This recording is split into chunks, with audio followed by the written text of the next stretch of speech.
84 વૈષ્ણવ માના ભગવદી અંબાલામાં રહેતા નારાયણદાસજી પિતા હાકીમને ત્યાં કામ કરતા,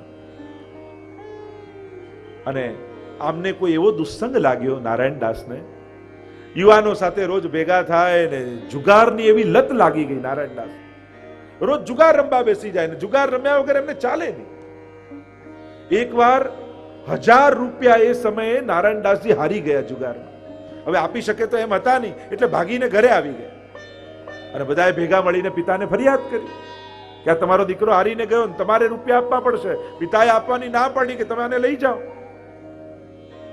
કેમે કરીને મનાવ્યા પિતાને, દ્રવ્ય આપ્યું, દીકરાને છોડાવ્યા અને થયું કે આ દીકરો કામનો નથી, તારે જવું હોય તો ઘર છોડીને નીકળી જા. અને નારાયણદાસજી તો ઘર છોડીને દક્ષિણ તરફ નીકળી ગયા. ક્યાંક કોઈ સારો સંગ મળ્યો ને વિદ્યાભ્યાસ કરવા લાગ્યા અને સારી એવી વિદ્યા પ્રાપ્ત કરી. નારાયણદાસ વિદ્યાભ્યાસ કર્યો. એક ગામમાં રહેતા અને બજાર હતી ને બજારમાં એક દુકાન ખરીદી ને દુકાનમાં કેટલાક વિદ્યાર્થીઓને ભણાવે. દુકાનમાં રહી એકવાર મહાપ્રભુજી કૃષ્ણદાસ મેઘન આદિ વૈષ્ણવ સાથે એ ગામની બહાર મુકામ કરે. કૃષ્ણદાસ મેઘન કંઈક વસ્તુઓ ખરીદવા માટે ગામમાં આવે અને ગામની બજારમાં ફરતા હતા અને દ્રષ્ટિ પડી નારાયણદાસ ઉપર. જુએ તો બાળકોને ભણાવે છે, પણ એટલા ક્રોધમાં ભણાવે કે બાળકોને મારી રહ્યા છે. અને બાળકોને મારતા જોયા એટલે કૃષ્ણદાસ મેઘન વૈષ્ણવનું હૃદય તો કેટલું કોમળ હોય. ઘણા લોકો કે આ ભગવત સેવા કરવી જોઈએ કે સમાજ સેવા કરવી જોઈએ. મેં કહું આ ઓપ્શન છે જ નહીં. જે ભગવત સેવા કરતો હોય એ સમાજ ઉપર કરુણા કર્યા વગર રહી જ ના શકે. કોઈ 100 કિલોમીટર ચાલ્યો હોય તો 10, 11, 12, 20, 50 બધું રસ્તામાં આવી જ જાય. જે પ્રભુને પ્રેમ કરતો હોય એના હૃદયમાં બધા ઉપર કરુણા રહે જ. નહીં તો ભગવાનમાં પ્રેમ જાગે જ નહીં. એને ભગવાનમાં પ્રેમ જાગ્યો હોય ને એના બધા પર પ્રેમ સહજ છે. આ ઓપ્શન છે જ નહીં. આ પહેલો પડાવ છે, બીજો છેલ્લો પડાવ છે.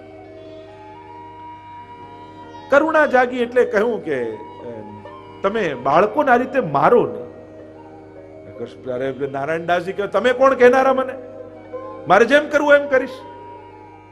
થોડા કઠોર શબ્દોમાં બોલ્યા એટલે કૃષ્ણદાસ મેઘને કહ્યું કે ત્યાં અંબાલાને ભૂલી ગયા કે જુગાર રમતા હતા અને પિતાએ ઘરેથી કાઢ્યા.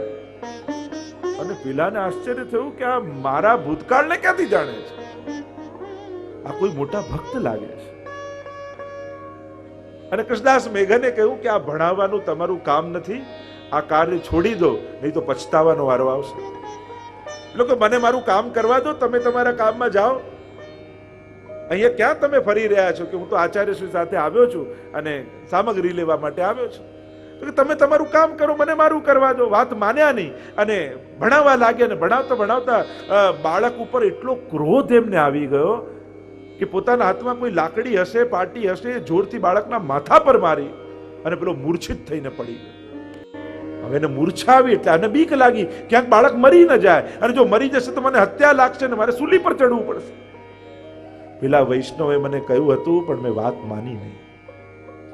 જો ઘણીવાર ઠાકોરજી છે ને સીધા ન કહે પણ કોઈના થકી આપણને કહેવડાવે. એ સમજ આપણી જોઈએ કે હમણાં આ વૈષ્ણવ કે ગુરુ નથી બોલ્યા, હમણાં ઠાકોરજી મને કોઈ ઈશારો કરી રહ્યા છે, પ્રભુ મને કોઈ સંકેત કરી રહ્યા છે. એ સમજદારી વૈષ્ણવની જોઈએ. સત્સંગ કરો ને તો આવી સમજદારી પ્રગટે કે સમજાય કે હમણાં ભગવાન મને કોઈ સંકેત કરે. જરૂર નથી કે દરેક વખતે ભગવાન જ સામે આવીને કંઈક કહે. ભગવાન ઘણીવાર કોઈના જીભનો, કોઈના હાથનો, કોઈની આંખનો, કોઈના પગનો ઉપયોગ કરીને આપણા માટે દોડતા હોય છે. એ આપણને સમજદારી નથી હોતી કે હમણાં ભગવાન મારા માટે દોડી રહ્યા છે. વાત માન્યા નહીં ને થયું કે જો પેલાએ કહ્યું ને મેં કર્યું નહીં, આવો પછતાવાનો વારો આવ્યો. ઓરડામાં બંધ કરી દીધો એ મૂર્છિત બાળકને અને ભાગતા ભાગતા શોધવા લાગ્યા કૃષ્ણદાસ મેઘનને કે ગયા ક્યાં. અને શોધતા શોધતા બહાર આવ્યા ને કહ્યું, એને ધ્યાન આવ્યું કે કોઈ આચાર્ય સાથે આવ્યા છે. બધાને પૂછવા લાગ્યા કે અહીંયા કોઈ આચાર્યશ્રી પધાર્યા છે? કોઈએ કહ્યું હા, જેણે માયાવાદનું ખંડન કરી ભક્તિ માર્ગની સ્થાપના કરી એવા વલ્લભાચાર્યજી પધાર્યા છે. ભાગતા ભાગતા નારાયણદાસ આવ્યા અને મહાપ્રભુજી બિરાજેલા દર્શન કર્યા. એવું તેજ દેખાયું, ચરણોમાં પડી ગયા. કહ્યું કે મારાથી અપરાધ થયો, વૈષ્ણવની વાણી મેં માની નહીં અને બાળક મૂર્છિત થઈને પડ્યું છે, આપ કંઈ કૃપા કરો, હું આપના શરણે આવ્યો છું. મહાપ્રભુજીએ જલ અભિમંત્રિત કર્યું, એક દૂનામાં આપ્યું અને કહ્યું, લે આ દૂનાનું જલ એ બાળક પર છાંટજે, તારા પર ઠાકોરજી કૃપા કરશે, તને બચાવી લેશે. ભાગતા ભાગતા આવ્યા નારાયણદાસજી, જલ છાંટ્યું મૂર્છિત બાળક પર અને બાળક ઊભું થઈ ગયું. મહાપ્રભુજીનો પ્રભાવ જોયો, શરણે આવ્યા નારાયણદાસ. કહ્યું કે તારા ઘરમાં તારી જે વસ્તુ હોય બધું લઈ આવ, તું મારી સાથે રહેવા આવી જાય. અને નારાયણદાસને પોતાની સાથે મહાપ્રભુજી રાખ્યા. દ્વારિકા યાત્રા કરવા મહાપ્રભુજી પધાર્યા તો ત્યાં પણ નારાયણદાસને સાથે રાખ્યા. ઘણા દિવસ સુધી નારાયણદાસજી જોડે રહ્યા. હવે મહાપ્રભુજી આજ્ઞા કરી કે નારાયણદાસ, હવે તમે તમારા ઘરે જાઓ. જયરાજ આપનો સેવક થયો છે, હવે સંસારમાં કઈ રીતે રહીશ? અમારી આજ્ઞા છે, તમે ઘરે જાઓ. પણ પિતા મારો સ્વીકાર નહીં કરે. મહાપ્રભુજીએ કહ્યું, અમે આશીર્વાદ આપીએ છીએ, પિતાને પણ તમને જોઈને પ્રસન્નતા થશે. ભગવત સેવા કંઈ કરું, પણ સંસારમાં રહેવાનું છે અને બીજાને ત્યાં રહીને રહેવાનું, સેવા સંભવે કઈ રીતે? મહાપ્રભુજીએ કહ્યું, તને અનુકૂળતા નથી સેવાની, તું સેવા ન કરીશ, ઠાકોરજી ન પધરાવીશ, પણ હું મારા હસ્તાક્ષર તને પધરાવી આપું છું. અને મહાપ્રભુજી પોતે ગદ્ય મંત્ર અને અષ્ટાક્ષર મંત્ર લખી પોતાના હસ્તાક્ષર નારાયણદાસને સેવામાં પધરાવી આપ્યા કે તું આમને ભોગ ધરજે અને પછી ગ્રહણ કરજે, હસ્તાક્ષરની સેવા કરજે. પ્રસન્ન થઈ ગયા નારાયણદાસ અને લઈને આવ્યા. પણ જ્યાં જવાનો વારો આવ્યો ત્યારે મહાપ્રભુજીને બે હાથ જોડીને વિનંતી કરી કે જયરાજ, હું આટલા સમયથી આપના સાનિધ્યમાં રહ્યો, પણ હજી મારા અંતઃકરણમાં પ્રકાશ ન થયો, ક્યાંય જ્ઞાન મને પ્રાપ્ત ન થયું. આપ કંઈક કૃપા કરો અને એવી કૃપા કરો કે સંસારની અહમતા મમતા મને સ્પર્શી ન શકે અને મારું ચિત્ત સદાય ઠાકોરજીના ચરણારવિંદમાં ચોંટેલું રહે. આપ એવી કૃપા કરો. અને ત્યારે મહાપ્રભુજીએ પોતાનું ચરણામૃત નારાયણદાસને આપ્યું અને આ બાલબોધ ગ્રંથ નારાયણદાસને ભણાવ્યો. અને આ બાલબોધ ગ્રંથ ભણતાની સાથે એવી બુદ્ધિ નિશ્ચલ બની ગઈ, વિશુદ્ધ બની ગઈ કે અહમતા મમતા સંસારમાંથી જતી રહી અને ઠાકોરજીના ચરણોમાં ચિત્ત ચોંટી ગયું. નારાયણદાસ આવ્યા પિતાને ત્યાં અને કહ્યું કે હવે આપ જેમ આજ્ઞા કરશો એમ રહીશ. કહ્યું કે હા બેટા, અમારે ત્યાં રહે. એમ નહીં, હવે તો હું મહાપ્રભુજીનો સેવક થયો, તમારા હાથનું કેમ લઉં, મને એક ઓરડો જુદો આપી દો, ત્યાં રહીશ. આપ જે આજ્ઞા કરશો એ બધું જ કામ કરીશ, પણ મારા ઠાકોરજીને ભોગ ધરીને પ્રસાદ ગ્રહણ કરીશ. પિતા તો બહુ પ્રસન્ન થઈ ગયા. કેવો હતો ને કેવી બુદ્ધિ નિશ્ચલ થઈ ગઈ. સારું થયું કોઈ ગુરુના સાનિધ્યમાં ગયો તો એની બુદ્ધિ વિશુદ્ધ થઈ. હાકેમને ત્યાં, રાજાને ત્યાં કામ કરતા પિતા, તો અમને પણ જોડી દીધા કામમાં. અને હવે તો બધું જ કામ ને બધી જ જવાબદારી નારાયણદાસના માથે આવી ગઈ. એટલા બધા કામમાં વ્યસ્ત રહેતા કે જરાય સમય ન મળે. અને નારાયણદાસના મનમાં એવું મનોરથ કે ક્યારે ગોકુલ જાઉં અને મહાપ્રભુજીના દર્શન કરું, પણ જરાય સમય ન મળે. એટલે યુક્તિ કરી એમણે. 4 રૂપિયાનો પગાર આપીને એક માણસ રાખ્યો. અને માણસનું કામ જ એ કે થોડોક સમય થાય એટલે નારાયણદાસ પાસે આવે ને એટલું બોલે કે ભૈયાજી, आचार्य जी के दर्शन को गोकुल कब चलोगे? અને આટલું બોલે એટલે તુરંત એને ભાવ જાગી, હા હા અભી ચલેંગે, અભી ચલેંગે એવું બોલતા જ નેત્રોમાંથી ચોધાર આંસુ વહેવા લાગે. પોતાનું ચિત્ત મહાપ્રભુના ચરણોમાં લાગી જાય, વલ્લભની સુધી આવી જાય, રૂવાડે રૂવાડે રોમાંચ થઈ જાય અને મૂર્છિત થઈને પડી જાય. ફરી થોડો વાર થાય એટલે પેલો ચાકર આવે ને કહે, ભૈયાજી ગોકુલ કબ ચલોગે? હા હા અભી ચલેંગે. તુરંત એવી લાલસા મનમાં ભગવત દર્શનની જાગી જાય. આવા નારાયણદાસજી બાલબોધના ગ્રંથના ભણવા માત્રથી અહમતા મમતા છૂટી ગઈ અને ચિત્ત પ્રભુના ચરણારવિંદમાં લાગી. એવો આ બાલબોધ ગ્રંથ. 3 આચાર્યોની ટીકા બાલબોધ પર છે. શ્રી દેવકીનંદનજીની પ્રકાશ ટીકા, પુરુષોત્તમજીની વિવૃત્તિ અને શ્રી દ્વારકેશજીની ટીકા. આ 3 આચાર્યોએ બાલબોધ ઉપર ટીકા લખી છે. બાલબોધ ગ્રંથ લાગે બાળકોને બોધ છે, પણ જો જાતે વાંચવા જાઓ તો જરાય ખબર નહીં પડે, એમ કઠિન છે. કારણ કે બાલબોધમાં પુષ્ટિ માર્ગના સિદ્ધાંતો મહાપ્રભુજીએ નથી વર્ણવ્યા. પુષ્ટિ માર્ગ સિવાય વેદમાં ઋષિઓ દ્વારા અને દેવતાઓ દ્વારા જે ધર્મ, અર્થ, કામ અને મોક્ષ આ ચારે પુરુષાર્થ જીવને પ્રાપ્ત થાય અને મોક્ષની પ્રાપ્તિ કઈ રીતે થાય એનો ઉલ્લેખ બાલબોધમાં કરવામાં આવ્યો છે. એટલે એમ જોવા જાવ તો કઠિન છે. અને મહાપ્રભુજી આજ્ઞા કરે છે કે બાલબોધ, બાળકોને બોધ આપું છું. તો આવો પ્રવેશ કરીએ અને પછી એનું અર્થઘટન કરતા જઈશું. આ બાલબોધ ગ્રંથમાં મુખ્ય વિષય તમને સારમાં જો સમજાવું તો શાસ્ત્રોમાં જ્યારે કોઈ ધર્મના માર્ગે જીવ ચાલવા જાય ત્યારે બે માર્ગ એની સામે આવે. એક વેદમાં બતાવેલા મોક્ષનો માર્ગ અને બીજું ઋષિઓએ બતાવેલા સ્મૃતિ ગ્રંથોમાં મોક્ષનો માર્ગ. અને મોક્ષમાં પણ એના પૂર્વના ચારે પુરુષાર્થ ધર્મ, અર્થ, કામ અને મોક્ષ, આ ચારેયની સિદ્ધિ યા આ ચારેયની પ્રાપ્તિ વેદમાં બતાવી અને ઋષિઓએ બતાવી સ્મૃતિ આદિ ગ્રંથોમાં. આ બંનેમાં બતાવી છે. એટલે જીવ જ્યારે ધર્મના માર્ગમાં આગળ વધવા જાય ત્યારે આ ચાર પુરુષાર્થ સિદ્ધ કરી એ જીવ પોતાના જીવનને પૂર્ણ કરતો હોય છે. એટલે આ ચાર વસ્તુ જે પ્રસિદ્ધ નામ છે ધર્મ, અર્થ, કામ અને મોક્ષ, આ દરેકના લાઈફની ડિમાન્ડ છે. આપણે બધા આ ચારને પામવા ઈચ્છીએ છીએ. દુનિયાનો દરેક માણસ ધર્મ ઈચ્છે છે. બધા આગળ ખોટું બોલતો હોય પણ કોણ એમ ઈચ્છે કે મારી સામે કોઈ ખોટું બોલે?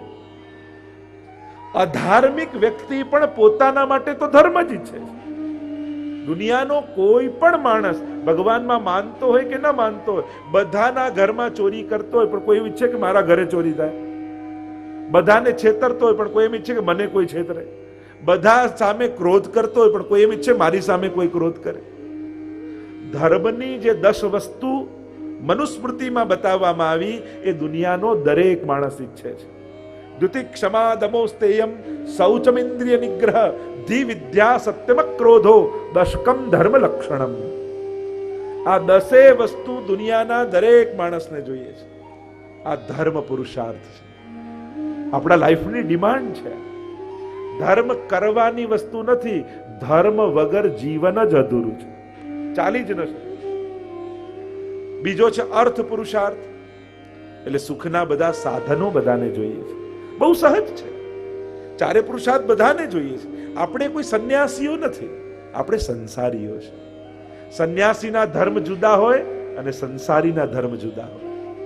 આપણે લોકોએ શું સંન્યાસીઓનું વાંચી લીધું છે એટલે આ બધું મિથ્યા, છોડી દો, ભાગી જાઓ, ના આ આપણા ધર્મો નથી. તમે જે સંસારમાં રહીને જે કાર્ય કરો છો ને, બાળકોને મોટા કરો, ભણાવો, કમાવા જાઓ, ઘર ચલાવો, આ બધા ગૃહસ્થીના ધર્મ જ છે. તમે ધર્મ જ કરી રહ્યા છો. આ બધું અધર્મ નથી. નહીં તો ઘણાના મનમાં એવું ઘૂસી ગયું હોય કે આ બધું જે સંસારમાં કરીએ બધું અધર્મ જ છે. ના, ગૃહસ્થીના આ જ ધર્મો છે. તમે જે રીતે જીવો છો એ ધર્મ કરી રહ્યા છો, ગૃહસ્થીનો ધર્મ કરી રહ્યા છો. ધર્મ, અર્થ, સુખના સાધનો, કામ, શબ્દ, સ્પર્શ, રૂપ, રસ, ગંધ, આ પાંચે દ્વારા જે સુખ ભોગવવાની ઈચ્છા એને કહેવાય કામ પુરુષાર્થ, કામનાઓ. અને ચોથો છે મોક્ષ પુરુષાર્થ. તો આ ચારે પુરુષાર્થોની વાત બાલબોધ ગ્રંથમાં આવી કે એની પ્રાપ્તિ જીવને કઈ રીતે થાય. અને છેલ્લે મોક્ષની ચર્ચા કરી તો મોક્ષ 2 પ્રકારની ચર્ચા કરી બાલબોધમાં મહાપ્રભુજી સમજાવ્યો. એક છે સ્વતો મોક્ષ અને બીજો છે પરતો મોક્ષ.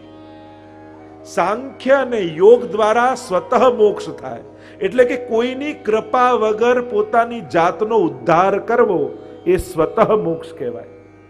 અને એના 2 માર્ગ, એક સાંખ્ય દ્વારા થાય અને બીજું યોગ માર્ગ દ્વારા થાય.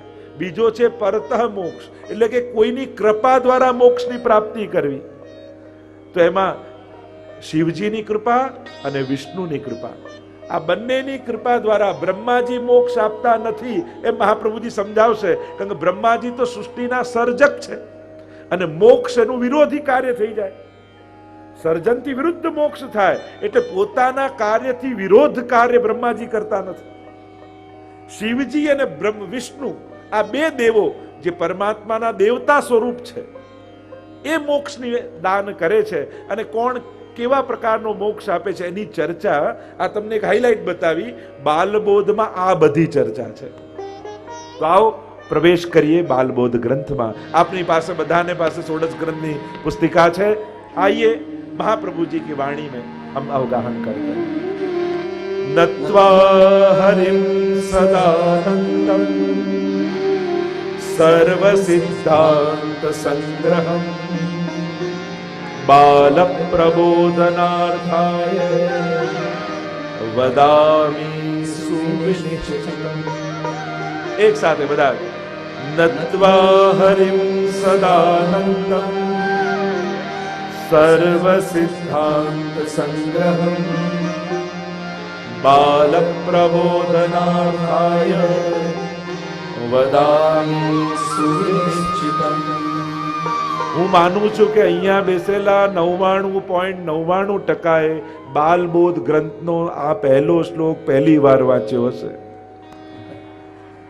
લગભગ આપણે કોઈને બાલબોધ તો વાંચવાનું થાય નહીં, અને વાંચીએ તો એમાં કઈ આપણે ખબર ન પડે. સૌથી પહેલા નત્વા હરિમ સદાનંદમ, નમન કરે છે મહાપ્રભુજી. હરિમ સદાનંદમ, બે સ્વરૂપ પ્રભુના સ્મરણ કર્યા. કારણ કે નમન પણ મંગલાચરણ પણ સંકેતાત્મક હોય છે, વસ્તુ નિર્દેશાત્મક હોય છે.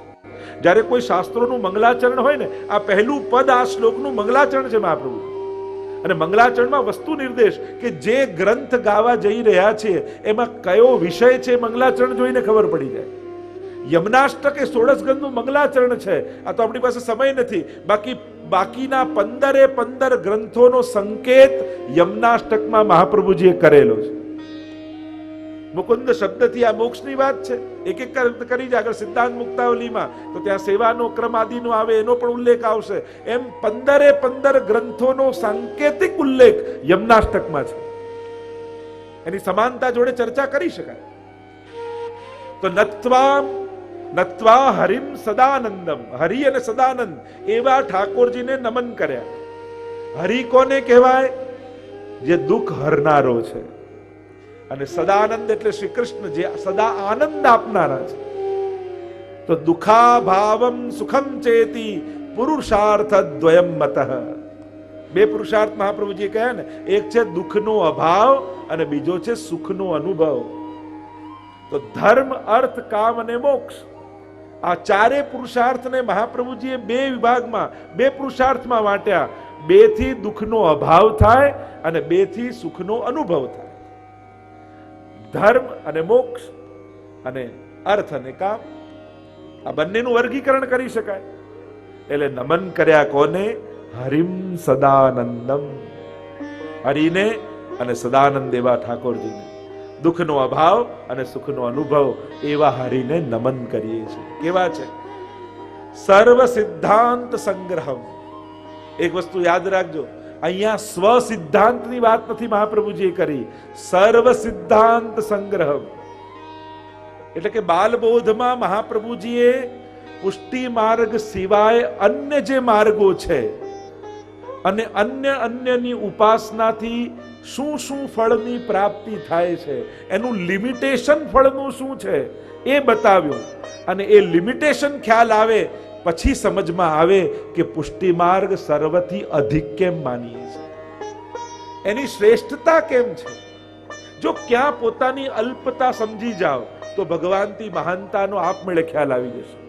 ક્યાં ભગવાનની મહાનતાનો ખ્યાલ કરી લો તો પોતાની અલ્પતાનું ભાન આપમેળે થઈ જશે. તો એમ અન્ય ઉપાસના દ્વારા કેવા લિમિટેડ ફળ મળે છે, કેવા આનંદની અનુભૂતિ થાય છે, એને સમજાવ્યું કે જે વેદોમાં અને ઋષિઓ દ્વારા સ્મૃતિઓમાં કહેવાયા છે. આ બધી ઉપાસના કરશો તો તમને આ ફળ મળશે. પણ જ્યારે પ્રભુના શરણે જશો અને પુષ્ટિ ભક્તિ દ્વારા પ્રભુની શરણાગતિ સ્વીકારશો ત્યારે તમને પૂર્ણાનંદો હરિસ્તસ્માત કૃષ્ણેવ ગતિર્મમ, એ પૂર્ણાનંદની પ્રાપ્તિ થશે. તો અહીંયા ગણિતાનંદ સુધી, મોક્ષ અને અક્ષર બ્રહ્મ સુધીની ચર્ચાઓ કરી છે. તો સર્વ સિદ્ધાંત સંગ્રહમ, સર્વ સિદ્ધાંતો સંગ્રહિત કરીને અહીંયા મહાપ્રભુજી કહી રહ્યા છે. બાલ પ્રબોધનાર્થાય વદામી સુવિનિશ્ચિતમ. બાળકોને બોધ કરવા માટે હું કહી રહ્યો છું. તો બાલક એટલે કોણ? નાના બાળકો. પુરુષોત્તમજી પોતાની ટીકામાં સમજાવતા કહે છે કે બાળપણ કેવલ વયથી જ નથી હોતું. નહીં તો ઘણા લોકો વડીલોને જુઓ, એમની લાયકાત પૂછો તો ઉંમર લાયક સિવાય બીજી કોઈ લાયકાત જ ના હોય. લાયકાત શું? તો કે ઉંમર લાયક. તો જરૂરી નથી કે વયથી જ સમજદારી આવી જાય. હા, મન બાળક જેવું નિર્દોષ હોય, બાળપણ હોય, પણ બાલિશતા ન હોવી જોઈએ. આ બંનેમાં ફરક છે. તો બાળક કોણ? પુરુષોત્તમજી આજ્ઞા કરે છે કે કેવલ વયથી બાળપણ થોડી છે. જે વ્યક્તિને પોતાના હિત અને અહિતનો વિવેક ખબર ન હોય એ બધા બાળકો જ છે. મારું કલ્યાણ શેમાં છે એનું જેને ભાન નથી એ બાળક છે. કારણ કે બાળકને છે ને પોતાના હિતનો, એને સુખનો વિચાર હોય, એને ચપ્પુ હાથમાં આવે તો એનાથી રમવા લાગે, પણ એને એ ભાન ન હોય કે આનાથી વાગી જાય. એને સાપ આવે તોય પકડી લે, સુવાળો લાગે, પણ એને ખબર ન હોય કે આનો ડંખ ખાઈએ તો મરી જવાય. બસ આ બાળપણ. તો ક્યાંક આપણે બધા જ વિચાર કરીએ, આપણા બધાના વયની કદાચ વૃદ્ધિ થઈ, પણ મન અને બુદ્ધિ હજી બાળક જેવી નથી. કારણ કે હાથમાં આવ્યું એ બધું જ લાભદાયક જ છે એમ નહીં માની લેવું. હાથમાં આવેલું લાભ જ નહીં માનવું. ઘણીવાર એ જ પતનનું કારણે હોય. બસ બે વસ્તુ વૈષ્ણવે શીખવાની જરૂર છે. એક, ક્યાં હા પાડવી, અને બે, ક્યાં ના પાડવી. બસ આ બે વસ્તુ શીખી જાઓ ને તો બધા શાસ્ત્રોનો સાર આવી જાય. આપણા બધાની તકલીફ એ છે કે કઈ જગ્યાએ ના કેવી ને ક્યાં હા કેવી, બસ આનો વિવેક આપણને ખબર નથી. આ વિવેક આવી જાય તો બધાનો સાર આવી જાય. તો બાલક પ્રબોધનાર્થાય, બાલકને પ્રબોધ થાય. એક છે બોધ અને બીજો છે પ્રબોધ. સાધારણ શિક્ષક ભણાવે એને બોધ કહેવાય, પણ ગુરુ પ્રબોધ કરે, છેક આત્મા સુધી એ જ્ઞાનને પહોંચાડી દે, એને કહેવાય પ્રબોધ. બુદ્ધિની ભૂખને સંતોષે એ શિક્ષક, અને જે આત્માની ભૂખને સંતોષે એ ગુરુ છે. એટલે જે વસ્તુ શીખ્યા એ બધા શીખનારા ગુરુ ન બની જાય એને શિક્ષક કહેવાય. જો ઘણા ટ્રેનર હોય, ઘણા માર્ગદર્શક હોય, ઘણા શિક્ષક હોય, અને ક્યાંક કોઈ એક ગુરુ હોય. બધા એ ગુરુ સ્થાને નથી આવતા. કોઈ માર્ગદર્શકે હોય, કોઈ ટ્રેન કરનારો ટ્રેનરે હોય, કોઈ શિક્ષકે હોય ભણાવનારો, પણ ગુરુ તો ગુરુવે નમઃ શ્રી મહાપ્રભુજીને ગુસાઈજી કહે સર્વોત્તમ. એ તો ક્યાંક કોઈ વિરલો હોય જીવનમાં જેને જીવન સોંપી દેવા તૈયાર થઈ જાય, એ ગુરુ હોય. તો કહ્યું બાલક કોણ? અનેક ચર્ચા કરી છે. પ્રબોધ કર્યો છે કે પ્રબોધનાર્થાય વદામી સુવિનિશ્ચિતમ. એ વિવેકપુર સુવિનિશ્ચિતમ, બે ઉપસર્ગ આપ્યા નિશ્ચિતમ ને, સુ અને વી. કહ્યું સુ ઉપસર્ગ કરવાથી મોક્ષના વિચારની ચર્ચા સ્વબુદ્ધિથી થતી નથી, શાસ્ત્ર પ્રમાણિતથી થાય છે. એટલે જે અહીંયા નિશ્ચય કહેવામાં આવશે એ સ્વકલ્પિત નહીં હોય એમ મહાપ્રભુજી કહે છે કે હું મારા વિચાર નહીં કહું. વેદમાં જે કહ્યું છે એ નિશ્ચયપૂર્વક તમને કહીશ. કારણ કે ધર્મમાં સ્વતંત્ર વિચારોની મહત્તા નથી, શાસ્ત્ર પ્રમાણિત વિચારોની મહત્તા છે. એટલે શું ઉપસર્ગ લગાડીને આચાર્ય ટીકામાં કહે છે કે અહીંયા મહાપ્રભુજી નિશ્ચયપૂર્વક કહી રહ્યા છે કે કેવલ મારી ફિલોસોફી હું કહેવા નથી માંગતો, પણ વેદમાં જે કહ્યું છે એ તમને કહેવા માંગુ. અને ની ઉપસર્ગ લગાડીને કહ્યું કે શાસ્ત્રોના સિદ્ધાંતોના જે અર્થઘટન પણ થશે એ પણ શાસ્ત્ર પ્રમાણિત અર્થઘટનો કરીને બતાવીશ. એટલે કે તમને જે મોક્ષના વિચાર અને પુરુષાર્થનો વિચાર જે કહેવા જઈ રહ્યો છું એ મારો સ્વકલ્પિત નહીં, પણ વેદ અને સ્મૃતિ શાસ્ત્ર ગ્રંથો જે કહેવા માંગે છે એનું દોહન કરી અને એના સાર રૂપે તમને કહીશ. એમ નારાયણ દાસ ઉપર ઠાકોર શ્રી મહાપ્રભુજીએ વિશેષ કૃપા કરી. બાલબોધ ગ્રંથ ભણાવ્યો, મતિ વિશુદ્ધ બની, અહમતા મમતાનો નાશ થયો, અનન્ય આસક્તિ ઠાકોરજીના ચરણારવિંદમાં પ્રગટ થઈ.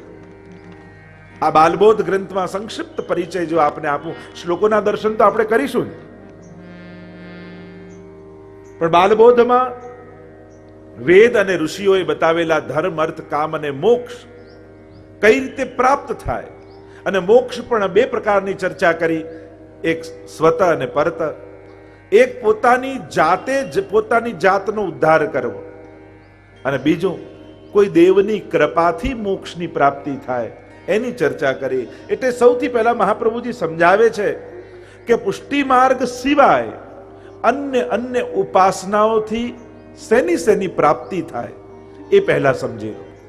પછી તમને સિદ્ધાંત મુક્તાવલીમાં સમજાવીશ કે આપણા ઠાકોરજીની ઉપાસનાથી તમને શું ફલ પ્રાપ્ત થશે. ભગવત સ્વરૂપોની ચર્ચા કરી, ક્ષર, અક્ષર ને પુરુષોત્તમની ચર્ચા સિદ્ધાંત મુક્તાવલીમાં કરી, જીવની ચર્ચા કરી, જગતની ચર્ચા કરી. એ બધી ચર્ચા સિદ્ધાંત મુક્તાવલીમાં આવશે. એટલે થોડાક વેદાંતનો વિષય આ છે સિદ્ધાંત મુક્તાવલી આદિ. અને બાલબોધમાં અન્ય ઉપાસનાથી થતા ફલની પ્રાપ્તિની ચર્ચા છે. ઘણી વાર લોકો એમ કહેતા હોય ગમે તેને ભજો, જવાનું તો એક જ ઠેકાણે છે. આ અશાસ્ત્રોક્ત વાત છે.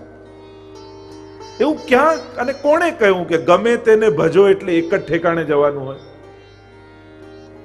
ગીતાજીમાં સ્પષ્ટ ભગવાન કહે છે કે તમે જેને ભજો છો એને પામો છો, અને જેને ભજો એની શ્રદ્ધા હું ત્યાં તમારી દ્રઢ કરું છું. તમારો અધિકાર એ છે.